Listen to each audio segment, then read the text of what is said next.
Oke, Assalamualaikum warahmatullahi wabarakatuh.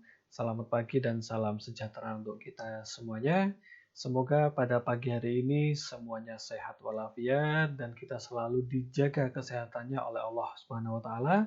Dan kita berdoa semoga kondisi corona ini bisa segera selesai supaya kita bisa beraktivitas seperti sedia kalanya. Dan saya yakin teman-teman semuanya yang ada di sini pasti sangat kangen kepingin masuk sekolah, kepingin beraktivitas seperti biasanya, dan yang pasti bisa berkumpul lagi dengan teman-temannya.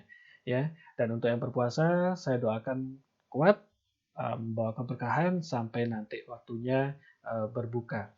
Oke, pada pagi ini saya ingin membahas tentang belajar dari COVID-19. Namun sebelum masuk ke materi intinya, saya ingin mengucapkan terima kasih banyak kepada teman-teman yang sudah mengisi lembar refleksi kemarin.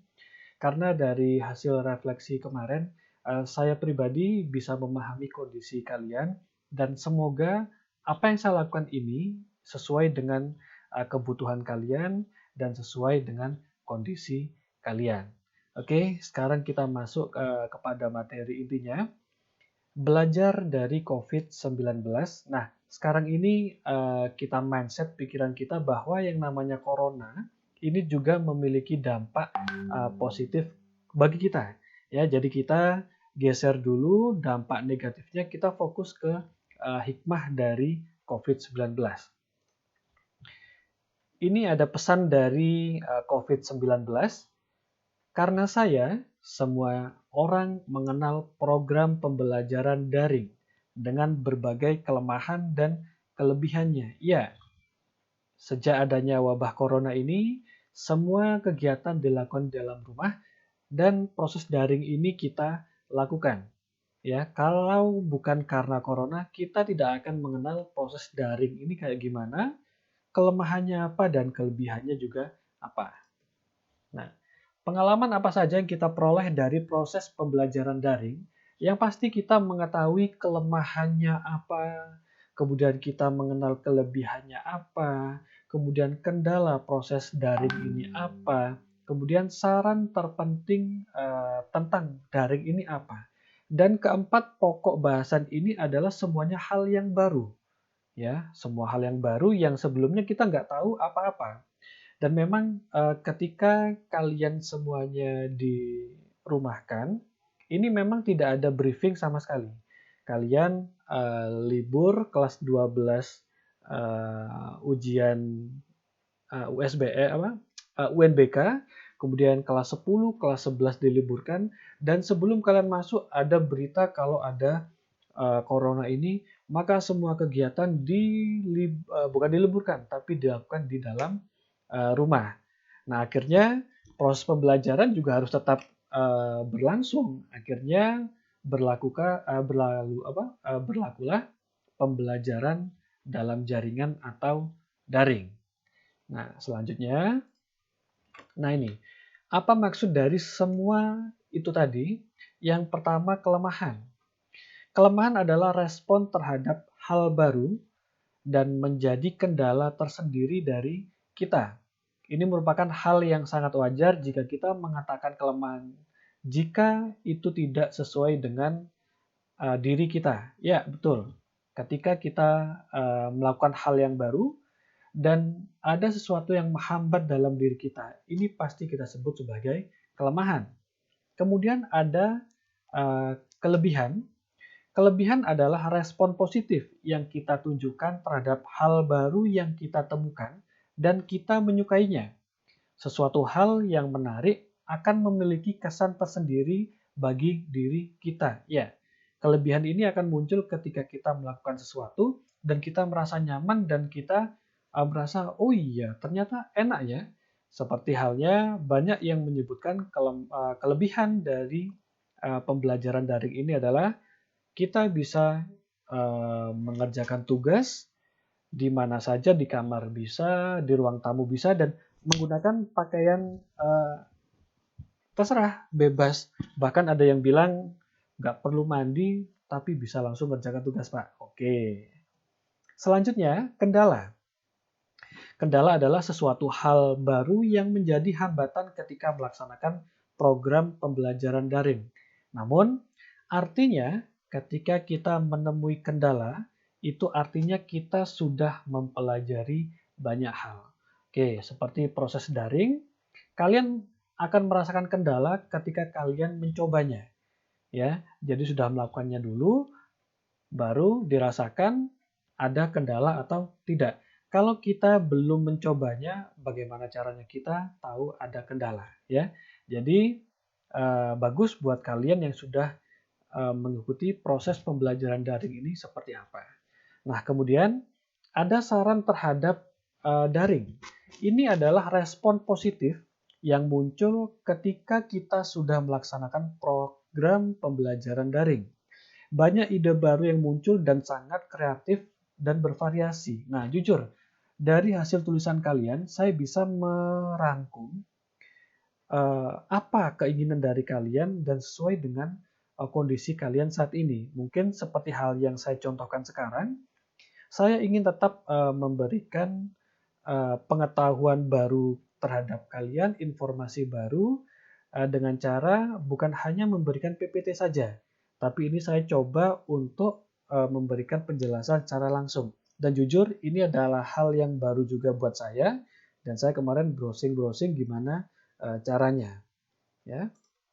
Nah, namun kelemahan, kelebihan, kendala, dan saran bermunculan karena kalian belum mengenal saya. Oleh karena itu, kenalilah saya dengan baik, maka kalian akan merasakan manfaatnya. Nah, ini pesan dari pembelajaran daring. Ya, memang iya. Ya. Ini mau tidak mau kita harus berteman dengan pembelajaran daring ini sampai waktu yang kita nggak tahu kapan. Ya, yang pasti ini sampai tanggal 2 Juni sesuai surat edaran kita akan melakukan proses pembelajaran secara daring. Baik pemberian materi, kemudian pemberian tugas, kemudian penilaian, semuanya dilakukan secara daring. Jadi artinya kita harus mulai bisa membiasakan dengan kondisi seperti ini. Jadi tidak ada gunanya juga kita mengeluhkan hal yang harus kita lakukan. Ya, jadi nggak ada kata lagi selain kata semangat. Ya, seperti itu. Nah, ini yang harus kita cermati dan harus kita terima. Ini adalah situasi pendidikan saat ini dan fokusnya kemana. Waktu abad 19, proses pendidikan ini berfokus pada kelas. Jadi tiap kelas itu mempunyai karakteristik sendiri-sendiri. Makanya dulu ada yang namanya kelas unggulan. Kelas 10 A, B, C, D, E. Artinya semakin A itu bagus, B bagus, C sudah menurun, sampai akhirnya yang E itu yang paling nilainya kurang. Nah, kemudian di abad 20 ini sudah mulai ganti pendidikannya, itu berfokus pada guru. Ya, jadi guru adalah sumber utama dari proses pembelajaran. Guru memberikan materi dan anak-anak ini mendengarkan. Nah, sekarang ini abad 21, ini adalah abad kalian, di mana pendidikan itu berfokusnya pada siswa. Ya, jadi pendidikan itu fokusnya pada peserta didik, dan di sini tugas dari guru adalah sebagai partner. Ya, jadi tidak semua informasi, tidak semua ilmu itu bersumber pada guru. Jadi sekarang berfokusnya pada siswa. Artinya apa? Di sini siswa harus bisa mengembangkan potensinya itu seperti apa. Ya. Nah, selanjutnya, ini adalah pesan dari Pak Nadiem, Menteri Pendidikan kita, adalah gebrakan Menteri Pendidikan Bapak Nadiem adalah merdeka belajar. Ya, ini sering disampaikan oleh Bapak Nadiem di berbagai pertemuan bahwa pendidikan sekarang itu kita arahnya ke merdeka. Nah, sekarang maksudnya apa? Ya, maksudnya merdeka belajar adalah yang pertama, proses belajar di lingkungan yang memiliki budaya belajar. Sehingga pebelajar merasa bahagia ketika belajar. Oke, betul. Ya. Jadi proses belajar ini menciptakan lingkungan yang di dalamnya itu budaya belajarnya sangat tinggi. Artinya seperti ini, ketika halnya kita belajar kelompok, ketika di dalam kelompok itu ada 5 orang, dan 5 orang ini semuanya aktif dalam belajar, kalian akan merasakan kita akan gembira masuk pada kelompok ini. Ya, karena semuanya semangat belajar, belajar, belajar, belajar, belajar, dan kondisi ini akan menular kepada kita. Tapi beda kalau seandainya kita ini semangat belajar, yang ini males, males, males, males, kita pasti akan tertular malasnya juga. Nah, jadi di sini gimana caranya kita menciptakan budaya belajar yang efektif. Artinya semua orang harus mengembangkan potensinya agar dia semangat dan dia senang dengan belajar. Ya. Kemudian yang kedua, berorientasi mengembangkan growth mindset sesuai passion siswa. Oke, berorientasi mengembangkan pola pemikiran terus berkembang. Ya, artinya siswa itu tidak gampang merasa puas. Jadi dia harus mengembangkan potensi yang ada di dalam dirinya ini seperti apa dan sesuai dengan gaya dia. Nah, seperti halnya ada 3 gaya belajar peserta didik. Ada yang suka dengan melihat secara langsung, ada yang suka dengan mendengarkan, ada juga yang suka dengan praktek. Nah, siapa yang tahu kondisi-kondisi seperti ini? Yang tahu adalah kalian sendiri. Ya, oleh karena itu, silakan kalian kembangkan potensi diri kalian karena yang tahu kalian adalah diri kalian sendiri. Nah, kemudian yang terakhir, merdeka belajar adalah mendidik kemandirian, mendidik tanggung jawab, mendidik untuk kritis, untuk kreatif, berinisiatif, berpartisipasi, berkolaboratif, dan berani gagal dalam proses belajar. Nah, ini ya, perlu kita cermati untuk yang poin ketiga ini, semuanya itu tertuang dalam proses pembelajaran daring. Yang pertama, mendidik kemandirian. Oke, memang banyak yang mengatakan, Pak, saya hanya diberikan materi saja, tapi saya tidak dijelaskan. Kalau kita mikir negatif, memang jatuhnya kita adalah sambat. Tapi kalau kita mikirnya positif, oke, saya diberikan materi, saya ditantang untuk memahami bagaimana caranya saya memahami materi ini. Nah, pertanyaannya, ketika saya tidak mengerti materi ini, apa yang kita lakukan? Itu akan diuji di tanggung jawab dan kritis dan kreativitas. Ya, sekarang bagaimana caranya kita tidak memahami suatu materi dan kita bertanya kepada guru yang bersangkutan. Nah, ini butuh keberanian. Ada yang merasa, lah saya nggak diberikan waktu kesempatan buat bertanya, Pak. Nah, itu artinya bukan kalian tidak diberikan kesempatan bertanya. Ya, artinya bagaimana cara kalian untuk mengungkapkan semuanya. Ya, kalian sudah besar bukan berarti harus dituntun terus. Kalau ditanya, diam aja. Kalau nggak ditanya berarti gurunya nggak ngasih kesempatan, bukan. Ya, berarti kalian harus ada inisiatif. Ya, caranya gimana? Mudah. Menghubungi guru itu bisa lewat langsung atau tidak langsung. Kalau langsung sekarang mungkin nggak bisa ya, karena kita harus jaga jarak. Tidak langsung, ini bisa menggunakan media. Bisa lewat SMS, bisa lewat WA, bisa lewat telepon jika diizinkan. Nah, untuk caranya berkomunikasi dengan guru ini juga ada caranya.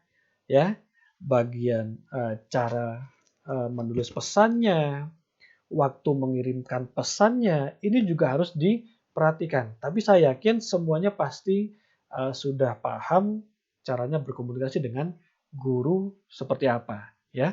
Kemudian ada di sini kolaboratif. Nah, kolaboratif ini seperti yang saya sampaikan tadi, bahwa guru sekarang ini adalah sebagai partner dari siswa. Memang guru ini kedudukannya lebih tinggi daripada siswa, tapi bukan berarti sumber informasi itu semuanya harus dari guru. Ya, saya yakin sekarang anak-anak ini untuk mencari informasi ini lebih pintar daripada gurunya. Anak sekarang untuk sosial medianya ini lebih jauh daripada guru sekarang. Cara browsing pun ini juga anak sekarang ini saya katakan sakti-sakti ya. Cuma ini tantangannya. Dengan mudahnya kita mengakses ilmu baru, kita harus bisa mempertanggungjawabkannya. Kalau kita tujuannya untuk mencari hal-hal baru dengan cepat, sekarang menggunakan internet ini memang sangat bagus. Tapi kalau kita menggunakan internet hanya untuk memenuhi tugas dari sekolah, ini akan menjadi kerugian bagi kita. Ya, kemarin ada yang banyak menyampaikan, Pak, kelebihannya kita bisa browsing. Saya berharap kalian browsing jawaban dari soal guru ini dengan cara tetap mempelajarinya. Ya, bukan hanya browsing, kemudian kita copy, kita pindahkan ke Word, kemudian kita kirimkan ke guru. Jangan seperti itu. Ya, yang penting di sini adalah proses pembelajarannya, bukan hanya hasil. Ya, nah jadi disinilah tantangannya semuanya. Kemudian yang terakhir di sini ada berani gagal dalam proses pembelajaran. Iya, yang namanya belajar itu tidak selamanya itu mulus. Naik turun itu pasti kita rasakan. Nah, ketika kita naik, kita mendapatkan cara yang paling efektif ketika belajar. Ketika kita turun mengenai kita menemui kendala, ini adalah hal positif sebenarnya. Ya, artinya kita memahami kelemahan kita apa, dan dari kelemahan ini kita bisa mencari alternatif. Oh iya, saya kurangnya di sini, berarti saya harus menaikkan yang sebagian sini ya. Yang namanya orang itu kelemahan dan kelebihan ini pasti ada. Gimana caranya kita menyeimbangkan kelemahan dan kelebihan ya, seperti itu. Jadi pesan saya untuk proses pembelajaran daring ini kita harus menyesuaikan diri. Ya, kalau kita tidak bisa menyesuaikan diri, kita akan tertinggal. Dan di sini yang belajar itu bukan hanya siswanya saja, tapi gurunya juga belajar. Ya, jadi di sini kita sama-sama belajar. Tujuannya yang satu, agar siswa bisa mendapatkan ilmu yang baru dan yang pasti membawa keberkahan. Dan sebagai guru juga mendapatkan cara yang paling tepat kira-kira ini apa. Ya, jadi kita masih mencari cara-cara yang paling tepat. Ya, sekali lagi untuk khusus BK ini, saya sangat terbuka dengan masukan kalian. Jadi kalian nggak apa-apa, sampaikan saja, Pak. Nyoba sih Pak, ngasih pembelajaran seperti ini. Ya, nggak apa-apa. Saya sangat terbuka. Ya. Ya, cukup itu aja. Terima kasih dan semoga bermanfaat. Minggu depan saya akan memberikan informasi baru lagi dan semoga kondisi corona ini tidak membuat diri kita semakin turun, tapi justru sebaiknya. Kondisi ini bisa istilahnya mecut kita untuk mencari gaya belajar yang lebih baik, yang lebih cocok untuk kita dan kita bisa memaksimalkan potensi kita. Apalagi sekarang bulan puasa, ini juga menguji iman kita juga ya. Dan yang pasti, saya selalu berdoa semoga kita semuanya selalu diberikan kesehatan dan jangan lupa kemana-mana itu harus tetap pakai masker, kemudian harus membawa hand sanitizer dan setelah melakukan kegiatan jangan lupa cuci tangan dengan sabun. Oke, cukup sekian dari saya. Terima kasih. Assalamualaikum warahmatullahi wabarakatuh.